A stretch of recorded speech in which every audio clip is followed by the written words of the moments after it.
Hello అండి, అందరికీ నమస్కారం. నేను మీ కట్టా కార్తీక్. వైసీపీ అధికారంలో ఉన్నప్పుడు జరిగిన స్కాముల్లో ఆడుదాం ఆంధ్ర స్కామ్ ఒకటి. రోజా గారు మంత్రిగా ఉన్నప్పుడు ఆమె చివరి 2 సంవత్సరాలు క్రీడలు, యువజన విభాగం, పర్యాటక శాఖకి మంత్రిగా పనిచేశారు. ఆమె మంత్రిగా ఉన్నప్పుడు శాప్ చైర్మన్‌గా బైరెడ్డి సిద్ధార్థరెడ్డి ఉన్నప్పుడు జరిగినటువంటి స్కామ్ ఇది. దాని మీద విజిలెన్స్ ఎంక్వైరీ పూర్తయింది. ఇవాళ డీజీపీ గారి టేబుల్ మీదకి రిపోర్ట్ రాబోతా ఉంది. డీజీపీ గారి ద్వారా రాష్ట్ర ప్రభుత్వ పెద్దలకు ఈ రిపోర్ట్ చేరబోతా ఉంది. రాష్ట్ర ప్రభుత్వ పెద్దలు దీని మీద ఎలాంటి ఎంక్వైరీ చేస్తారని చూడాలి. కానీ మనకు అందుతున్న సమాచారం ఏసీబీ ఎంక్వైరీ వేయబోతున్నారు అనేటువంటిది. ఏసీబీ ఎంక్వైరీ ఒక్కసారి వేసిన తర్వాత గవర్నర్ గారి పర్మిషన్ మేరకు ఏసీబీ కేసు నమోదు చేసే అవకాశం ఉంది ఆర్కే రోజా గారి మీద. 17A నిబంధన కింద ఏసీబీ గవర్నర్ గారి పర్మిషన్ తీసుకొని ఆర్కే రోజా గారి మీద, మాజీ మంత్రి గారి మీద కేసు నమోదు చేసే అవకాశం ఉంది. అలానే బైరెడ్డి సిద్ధార్థరెడ్డి మీద కూడా కేసు నమోదు చేసి విచారించే అవకాశం ఉంది. అయితే వీళ్ళు అరెస్ట్ చేస్తారంటే అంత ఈజీ కాదు. ఎందుకు అంత ఈజీ కాదన్నది కూడా మీకు క్లియర్గా వివరించే ప్రయత్నం చేస్తాను. ముందుగా అవి ఏంటి స్కాము అనేది క్లియర్గా మీకు ఎక్స్ప్లెయిన్ చేస్తాను. అంటే నిజానికి ఆడుదాం ఆంధ్ర కాన్సెప్ట్ డిజైన్ చేసింది ఐపాక్ టీమ్. ఇది వైసీపీ కార్యకర్తల కోసం డిజైన్ చేయబడ్డ స్కీమ్. నిజానికి గ్రామాల్లో ఉన్న యువతని ఆకర్షించే దానికోసం. సహజంగా గ్రామాల్లో ఉన్న యువత వైసీపీ నాయకులను ఏమడుగుతారు? మా టీంకు క్రికెట్ కిట్ ఇప్పియండి, మాకు ఒక వాలీబాల్ కిట్ ఇప్పియండి. ఇది సహజంగా ఊళ్ళలో క్రీడాకారులు ఆయా రాజకీయ పార్టీ నాయకులను ఇది అడుగుతారు. కాబట్టి ఊళ్ళల్లో ఉన్నటువంటి వైసీపీ సంబంధిత కార్యకర్తలను, క్రీడాకారులను ఎంకరేజ్ చేయాలి. ఎందుకంటే ఇది ఎలక్షన్స్కి కరెక్ట్గా ఒక 6 నెలలు 1 ఇయర్ మధ్యలో జరిగినటువంటి స్కామ్. కాబట్టి ఇది గ్రామీణ స్థాయిలో ఉన్న యువతని వైసీపీ పార్టీ ఆకర్షించే దానికోసం రూపొందించబడ్డటువంటి ప్రోగ్రాం. నిజానికి వీళ్ళు అనుకున్న డిజైన్ ఒకటి, పైకి చెప్పిన ఉద్దేశాలు ఒకటి, చివరికి నెరవేరిన ఉద్దేశాలు మరొకటి.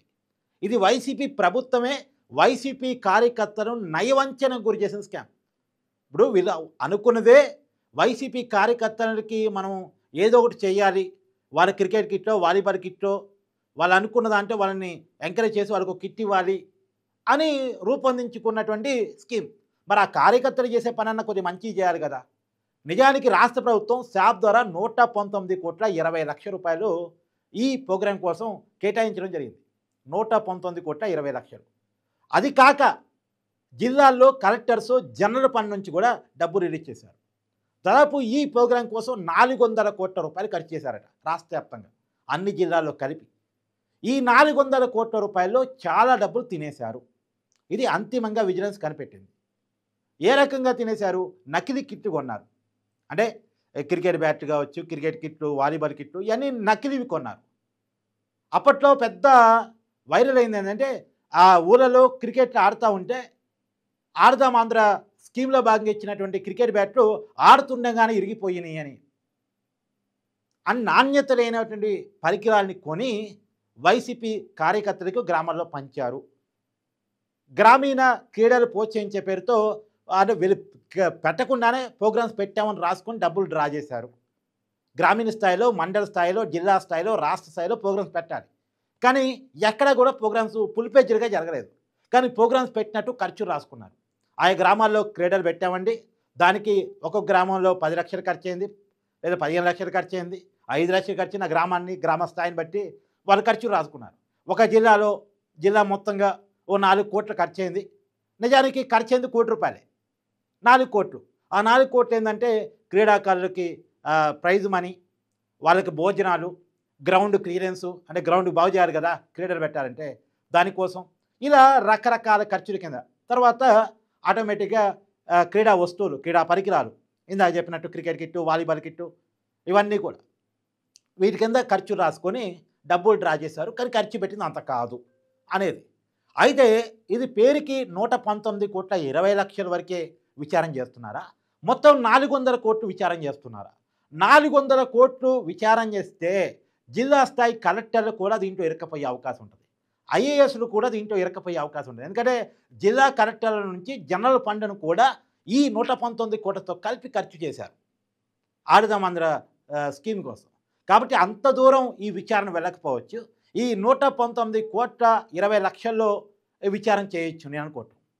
ఎందుకంటే టార్గెట్ ఆర్కే రోజా కాబట్టి అంతవరకు ఆ రోజు జరిగిన అవినీతిలో ప్రధాన పాత్ర ఆమెదనే ఒక ఆరోపణ, అనుమానం వీళ్ళకు ఉంటుంది కాబట్టి ఆమె వరకు విచారణ చేయొచ్చు.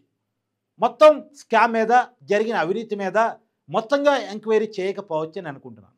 ఇప్పుడు ఈ 119,20,00,000 ఎంక్వైరీ చేస్తేనే ఒక ఐఏఎస్ ఇరక్కపోయే అవకాశం ఉంది. ఇప్పుడు ఆ ఐఏఎస్ సీఎంఓలో ఉన్నారు. చంద్రబాబు నాయుడు గారి సీఎంఓలో ఆ ఐఏఎస్ ఉన్నారు. ఎందుకంటే అవినీతి ఎలా చేస్తారంటే మామూలుగా నిర్ణయాలు పొలిటికల్ లీడర్స్ తీసుకున్న మంత్రులు తీసుకున్న అప్లై అంతా అధికారుల ద్వారానే జరిగిపోయింది. అమలు మొత్తం కూడా అధికారుల ద్వారానే జరిగిపోయింది. కాబట్టి అధికారులు కూడా దీంట్లో ఇరక్కపోయే అవకాశం ఉంది. ఏ స్కామ్ అయినా చూడండి, ఆ శాఖకు సంబంధించిన ఐఏఎస్ ఖచ్చితంగా దీంట్లో ఇన్వాల్వ్ అవుతాడు. అతను ఇరక్కపోయే అవకాశం ఉంటుంది. మరి అతను తప్పియడం కోసం అతను అప్రూవర్గా మారిపోయి నేను ఆ రోజు చెప్పానండి కానీ వినలేదు, నన్ను ఫోర్స్ చేసి సంతకం పెట్టించారు. ఎందుకంటే ఇక్కడ ముఖ్యమంత్రి గారి ఇన్వాల్వ్మెంట్ కూడా ఉంది అనేది. ముఖ్యమంత్రి గారి ఇన్వాల్వ్మెంట్ ఏ రకంగా ఉందంటే ఈ కాన్సెప్ట్ డిజైన్ చేస్తున్న ఎవరు? I-PAC team. ఐపాక్ టీం అంటే చెవిరెడ్డి భాస్కర్ రెడ్డి గారి టీం.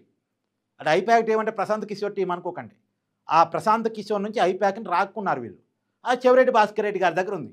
ఆ చెవిరెడ్డి భాస్కర్ రెడ్డి గారి టీము ఈ ఆడుదాం ఆంధ్ర కాన్సెప్ట్ని రూపొందించింది. దీనివల్ల మన పార్టీ గ్రామ స్థాయిలో యువత మన పార్టీ ఓట్ల వైపు ఆకర్షించే అవకాశం ఉంటుంది. కాబట్టి ఈ స్కీమ్ బాగుంటుంది అని చెప్పేసి ఒక డిజైన్ రాష్ట్ర ప్రభుత్వానికి ఇచ్చింది. దానికోసం రాష్ట్ర ప్రభుత్వం ఐపాక్ టీంకి 50 లక్షలు చెల్లించింది. ఈ కాన్సెప్ట్ రూపొందించి ఇచ్చినందుకు గాను 50 లక్షల రూపాయలు ఇచ్చింది. చూడండి, ముందు నుంచే స్కామ్ ఉంది చూడండి. తర్వాత దీని మీద ముఖ్యమంత్రి జగన్మోహన్ రెడ్డి గారు 2 సార్లు రివ్యూలు జరిపారట. ఈ స్కీమ్ ఎలా అమలవుతుంది, ఏంటి, అంత బాగుందా లేదా, ఏ వస్తువులు ఏ క్రీడాకారులకి అందుతున్నాయి, గ్రామీణ స్థాయిలో జరుగుతున్నాయా లేదా, సచివాలయ స్థాయిలో.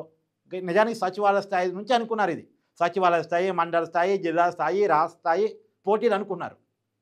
తర్వాత రాష్ట్ర స్థాయి పోటీలు పెట్టిన తర్వాత ముగింపు వేడుకల మీద కూడా చాలా పెద్ద ఆరోపణ. ముందు ఖర్చు 2 కోట్లు అనుకున్నారు, తర్వాత 3 కోట్లు అనుకున్నారు, 5 కోట్లుగా పెంచారు. ముగింపు వేడుకల కోసం 5 కోట్ల రూపాయలు ఖర్చు చేశారు. 5 కోట్లు నిజంగా ఖర్చు అయినాయా అంటే క్వశ్చన్ మార్క్. జబర్దస్త్ ఆర్టిస్టులను తెప్పించారు, వాళ్ళకి పేమెంట్ ఇచ్చామని చెప్పారు. మొత్తానిగా చాలా లెక్కలు రాశారు. ఆ లెక్కలని నిజమేనా కాదా అనేది ఇప్పుడు విజిలెన్స్ రిపోర్ట్ రాబోతూ ఉంది. ముగింపు వేడుకల కోసం 5 కోట్లు, జిల్లాల్లో జరిగిన క్రీడల పేరుతోటి ఇష్టం వచ్చినటువంటి రాతలు, వాళ్ళు ఇష్టం వచ్చింది రాసుకున్నారు. ఒక జిల్లాలో ఇంత ఖర్చయింది, దానికి సంబంధించిన బిల్లులు కూడా సబ్మిట్ చేశారు. కానీ ఆ బిల్లులో వాస్తవికత లేదు అనేటువంటిది ఇప్పుడు విజిలెన్స్ నివేదికలో తెలియవస్తూ ఉంది. అయితే ఇప్పుడు ఏ మేరకు కేసు నమోదు చేస్తారు, ఏ మేరకు చర్యలు తీసుకుంటారు? ఎందుకంటే చాలా విజిలెన్స్ నివేదికలు ఉన్నాయి. ఇప్పుడు ఉదాహరణకి గుడివాళ్ళు కొడాలి నాని దాదాపు 100 కోట్ల మట్టి తవ్వకాలతో అవినీతికి పాల్పడ్డాడు అనేది విజిలెన్స్ నివేదిక ఉంది. దాని మీద ఇంతవరకు చర్యలు. గన్నవరంలో వల్లభనేని వంశీ మైనింగ్ ద్వారా 200 కోట్ల లబ్ధి పొందాడు అనేది విజిలెన్స్ నివేదిక ఉంది. దాని మీద పరదల పాలపు లేదు. అంటే ఆ కేసు వల్లభనేని వంశీ మీద నమోదైనప్పుడు కూడా దాని మీద పరదల పాలపు లేదు.